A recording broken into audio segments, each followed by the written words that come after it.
Home was a small town called Perkinsville, Vermont.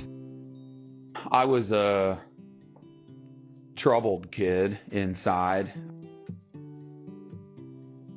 I hid a lot of things. I didn't have a lot of people to open up to. I was always somebody that everybody loved and everybody liked, and I was a popular kid in school and dated beautiful girls, and on the outside it all looked good. I captained the football team, all those things, but on the inside I was a giant wreck. My father and I had a tough relationship, and he just, and only in the sense that he just had a hard time relaying love, I think.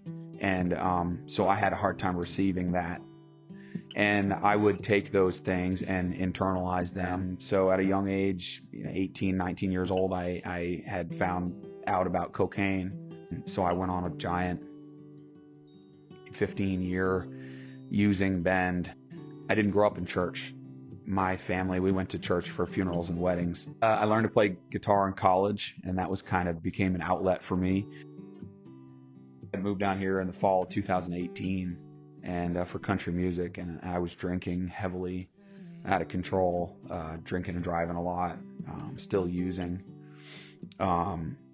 still taking advantage of women, and it all just led up to so many different things. And I had a family, believe it or not, God had sent a family from Vermont a year and a half ahead of me to be down here to earn my trust, to then invite me to church in the fall, winter of 2019.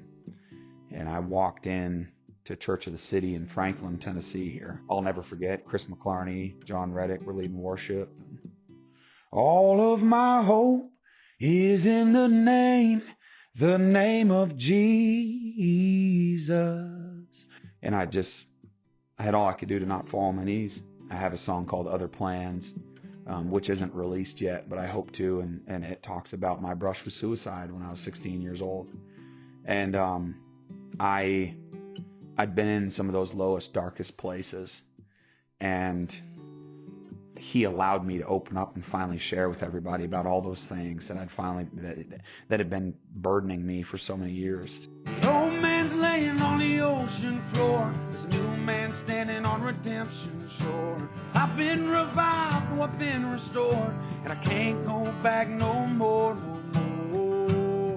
I lost my best friend in 2017 to a heroin overdose, and it was one of the hardest things to get over, and one of the hardest things to cope with, to know that it could have been me, and he laid it on my heart that it's my job to tell his story and mine, and just let people know that there is hope, that there's always hope, and it's in Jesus. And I never thought in a million years I would say that out loud.